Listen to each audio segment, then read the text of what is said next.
이 시간에는 구원의 하나님이라는 제목입니다.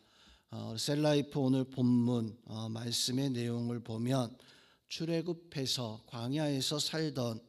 광야에서 나아갔던 그 백성들이 하나님의 놀라운 은혜와 사랑을 통해서 바로 약속의 땅까지 하나님은 그들을 인도해 주셨습니다. 그렇게 약속의 땅 가나안 땅에 입성하였음에도 불구하고 이 백성들은 온전히 하나님께 영광 돌리는 하나님의 은혜 속에 살아가지 못하고 그만 하나님 말씀을 저버리고 악행을 일삼는 우상을 숭배하는 이런 모습을 가지고 있었을 때 하나님 그들 향해서 진노하실 수밖에 없으셨습니다. 그렇지만 하나님은 그냥 그들을 진노하시고 심판하셨던 것이 아니라 다시금 그들에게 은혜를 베푸시고 구원의 어떤 영광을 더하여 주셨는데 오늘날 우리에게도 바로 이런 하나님의 그 구원의 역사가 우리와도 함께하는 줄로 믿습니다. 그 은혜가 오늘도 우리 성도들과 또 우리 삶 속에 함께함으로 말미암아 오늘 백성들이 하나님께 영광을 돌리게 하셨던 것처럼 또한 우리도 하나님께 영광을 돌릴 수 있는 그런 믿음의 성도들의 삶을 살아가는 우리 심령들 되시기를 주님의 이름으로 축원드립니다. 오늘 말씀에 등장하는 사람들 바로 하나님께서 구원하셨지만 약속의 땅에서도 온전히 구원의 은혜 속에 하나님께 영광 돌리지 못하고 오히려 죄를 범하고 우상을 숭배하며 심지어 그 백성들이 바알과 아스다롯을 섬겼던 것뿐만 아니라 그 자녀들까지도 그 우상 앞에 산 제물로 피 흘림의 어떤 제물로 드리는 어리석음의 모습, 미련함의 모습을 가지고 살아가게 되어집니다.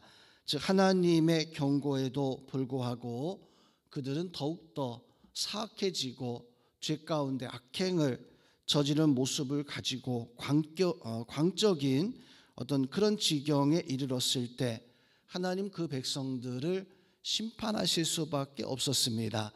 즉 하나님의 백성이라 할지라도 우리는 하나님 앞에 죄를 범하였을 때 하나님 앞에 그릇 행하였을 때 성경에서 보여주고 있는 사실은 심판을 받고 형벌을 당할 수 있다라고 하는 사실을 우리는 기억해야 됩니다.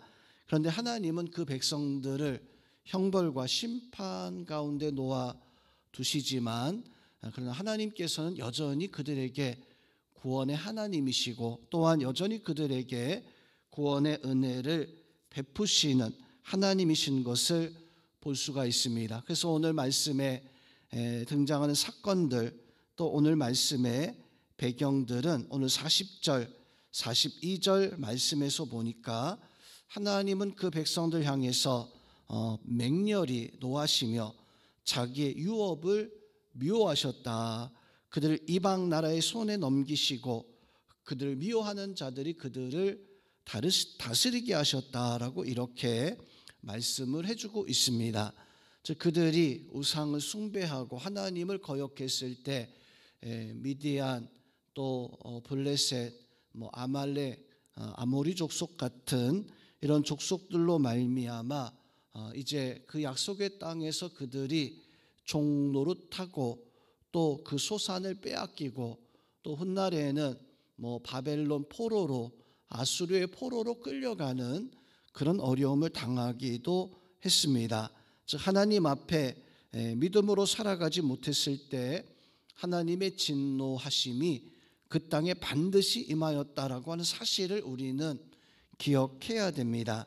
그러나 하나님은 그렇게 불순종하는 이스라엘 백성들을 징계하시는 것에 놓아두지 않고 오늘 말씀에서 보니까 44절 말씀에서 하나님께서는 그들의 부르짖음, 구원의 어떤 부르짖음을 들으시는 하나님이시다라고 하는 사실을 우리에게 보여주고 있습니다. 죄의 종착역은 반드시 고통과 슬픔이고 또 사망일 뿐이지만 믿음의 사람에게 있어서 죄의 종착역은 심판이 아니라 반드시 구원의 은혜가 되어져야 됩니다.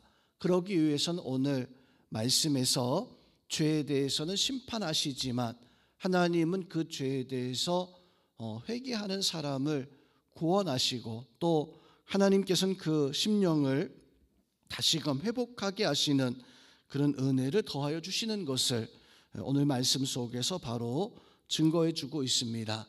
오늘 말씀에서 보면 이스라엘 백성들이 광야에서 그렇게 죄를 범하고 하나님 앞에 거역했지만 또 약속의 땅에 들어가서 그렇게 하나님 앞에 불순종하고 결국 하나님 앞에 진노와 심판을 당해야 됐던 그러한 백성들이었지만 오늘 말씀 47절과 48절 말씀에서 보니까 여호와 우리 하나님이여 우리를 구원하사 여러 나라에서 우리를 모시고 우리가 주의 거룩하신 이름을 감사하며 주의 영예를 찬양하게 하소서라고 이렇게 찬송하는 모습을 봅니다.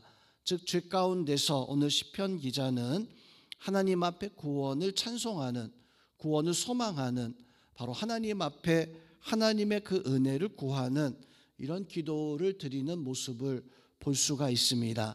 또한 오늘 48절 말씀에서 보니까 여호와 이스라엘 하나님을 영원에서부터 영원까지 찬양할지어다 라고 이렇게 노래하고 있습니다. 즉 죄 가운데 있었던 백성들이었지만 오늘 시편 찬송의 그 결말적인 내용은 하나님은 우리를 구원하신다, 구원하시는 그 하나님이시다라고 하는 사실을 우리에게 바로 노래해 주고 있습니다. 오늘 말씀 통해서 우리는 어떤 교훈과 우리의 삶 속에 어떤 적용의 모습을 가져야 합니까? 바로 우리는 하나님은 구원의 하나님, 죄에 대해서 미워하시는 하나님이시지만 우리를 바로 찾으시고 부르시는 하나님이십니다. 그러하기에 우리의 삶 속에서 바로 구별된 삶을 살아가야 됩니다. 하나님이 기뻐하시는 그 삶을 살기 위해서 애써야 되고 또 우리가 죄 가운데 완전히 무너지지 않는 것은 바로 하나님이 우리를 붙잡고 계시다라고 하는 사실을 오늘 이스라엘 백성들이 그 많은 수없이 많은 죄악 가운데서도 하나님은 붙들어 주셨던 것처럼 오늘 말씀 속에서 하나님의 그 구원의 역사가 오늘 우리에게도 함께하고 그 구원의 은혜 속에 오늘도 승리할 수 있는 한날 귀한 은혜가 우리 성도들 속에 함께 하시기를 주님의 이름으로 축원드립니다.